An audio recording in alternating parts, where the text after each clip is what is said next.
Diabetes mellitus didefinisikan sebagai suatu penyakit atau gangguan metabolisme kronis dengan multi-etiologi yang ditandai dengan tingginya kadar gula darah disertai dengan gangguan metabolisme karbohidrat, lipid, dan protein sebagai akibat insufisiensi fungsi insulin. Insufisiensi fungsi insulin dapat disebabkan oleh gangguan atau defisiensi produksi insulin oleh sel-sel beta Langerhans, kelenjar pankreas, atau disebabkan oleh kurangnya responsifnya sel-sel tubuh terhadap insulin. Pada saat ini, negara Indonesia berada di posisi kelima dengan jumlah pengidap diabetes sebanyak 19,47 juta dengan jumlah produk sebesar 179,72 juta. Ini berarti prevalensi diabetes di Indonesia sebesar 10,6%. Penyebab terjadinya diabetes mellitus adalah: yang pertama, malas bergerak.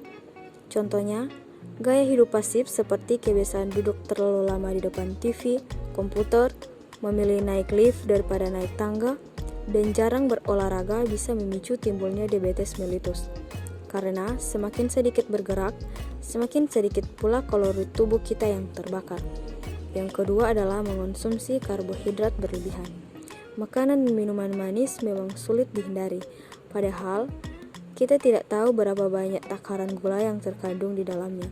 Karbohidrat sederhana dalam makanan dan minuman itulah yang bisa membuat simpanan gula darah dalam tubuh kita menjadi meningkat. Yang ketiga adalah kurang tidur.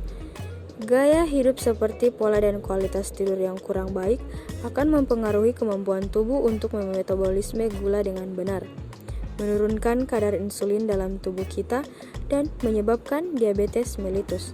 Yang keempat adalah kebiasaan merokok.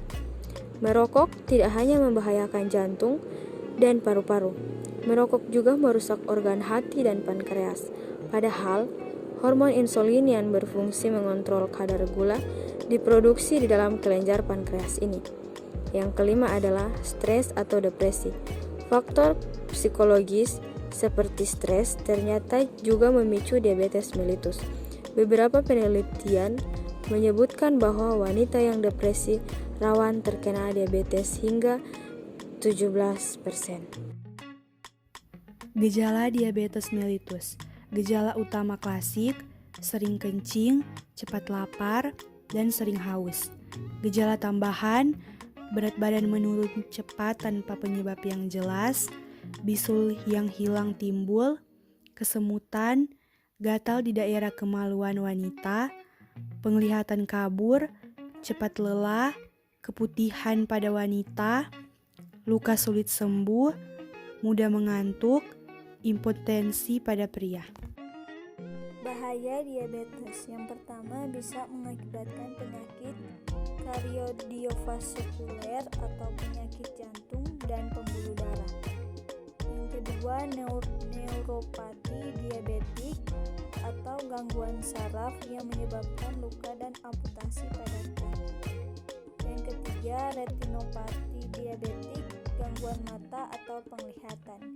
Yang keempat, nefropati atau diabetik, gangguan ginjal. Berikut adalah pola hidup yang dapat mencegah penderita penyakit diabetes. Yang pertama, jangan merokok atau berhenti merokok. Yang kedua, mengatur pola makan. Seimbangkan kadar gula darah dengan diet dan ikuti cara memasak yang sehat, yaitu kurangi asupan kalori. Kurangi porsi makan, bukan frekuensi makan. Batasi makanan yang kaya karbohidrat dalam makanan, yaitu 55-60%. Pilih karbohidrat kompleks, bukan karbohidrat sederhana. Perbanyak makan yang kaya serat. Batasi konsumsi lemak kurang dari 30% dari komposisi makanan. Pilih makanan yang rendah kadar lemak, misalnya ikan, daging tak berlemak, ayam tanpa kulit. Masak makanan dengan cara direbus atau dipanggang, bukan digoreng. Jika ingin membuat kue atau cake, gunakan margarin sebagai pengganti mentega. Jika mengkonsumsi susu, pilih susu non-fat, low-fat, atau skim, atau susu segar yang bagian batasnya atau kepala susu sudah dibuang. Batasi atau hindari makanan yang kaya lemak, misalnya daging berlemak atau pada sate kambing, sop buntut, soto sulung, cake, keju, dan makanan yang rasa gurih bukan karena penyedap rasa atau MSG. Yang ketiga, melakukan aktivitas fisik. Lakukan olahraga setiap hari selama 30 menit. Misalnya, jalan kaki pagi hari.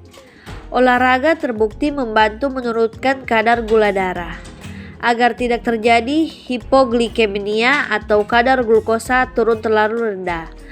Pada saat atau setelah berolahraga, maka penderita dianjurkan untuk makan dulu 1-2 jam sebelum melakukan olahraga. Tetapi perlu diingat bahwa olahraga tidak dianjurkan jika kondisi penderita sebagai berikut. Kadar gula darah puasa lebih dari 250 mg per dl. Ada bahaya dehidrasi atau denyut jantung terlalu cepat. Kadar gula darah sewaktu kurang dari 100 mg per dl. Ada bahayanya hipoglikemia. Sakit, ada bahayanya cedera atau hipoglikemia. Yang keempat, menjaga berat badan ideal. Jika mengalami kegemukan atau obesitas, maka diperlukan usaha untuk menurunkan berat badan hingga mencapai berat badan ideal. Turunkan berat badan akan tercapai rentang yang sehat. Berat badan yang berlebihan dengan timbunan lemak akan menyebabkan insulin tidak mampu bekerja efektif. Dan yang kelima, periksa gula darah dan kadar HbA1c secara rutin. Deteksi dini diabetes melalui pemeriksaan gula darah dapat dilakukan melalui posbindu PTM atau memeriksa diri langsung ke layanan kesehatan seperti puskesmas, klinik, atau rumah sakit.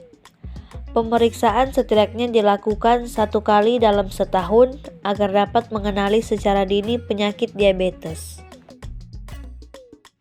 Faktor risiko diabetes. Setiap jenis diabetes memiliki faktor risiko yang berbeda-beda. Berikut ini faktor-faktor risiko diabetes tipe 1. Yang pertama, memiliki anggota keluarga yang mengidap diabetes tipe 1. Yang kedua, terkena infeksi virus. Yang ketiga, berpergian ke daerah yang jauh dari khatulistiwa atau yang disebut ekuator. Keempat, faktor usia. Meskipun diabetes tipe 1 bisa muncul pada usia berapapun, tapi penyakit ini banyak dialami oleh anak-anak berumur 4-7 tahun dan 10-14 tahun. Sedangkan faktor risiko diabetes tipe 2 adalah sebagai berikut. Yang pertama, mengalami obesitas atau kelebihan berat badan. Yang kedua, memiliki riwayat keluarga dengan diabetes tipe 2. Yang ketiga, kurang aktif bergerak. Yang keempat, mengidap tekanan darah tinggi atau hipertensi. Yang kelima, memiliki kadar kolesterol dan trigliserida yang tidak normal.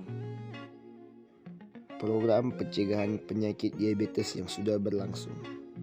Karena tingginya angka kejadian diabetes mellitus, pemerintah Indonesia melalui BPJS meluncurkan program untuk pengendalian penyakit diabetes mellitus yang diberi nama Program Pengendalian Penyakit Kronis atau yang disingkat PROLANIS. Tujuan dari program ini adalah mengendalikan parameter klinis pasien, mencegah komplikasi, dan meningkatkan kualitas hidup pasien. Program ini secara spesifik didesain untuk dapat diterapkan di level vaskes primer. Untuk dapat bergabung dalam program ini, persyaratannya adalah peserta tersebut terdiagnosa dengan penyakit diabetes mellitus dan terdaftar dalam BPJS.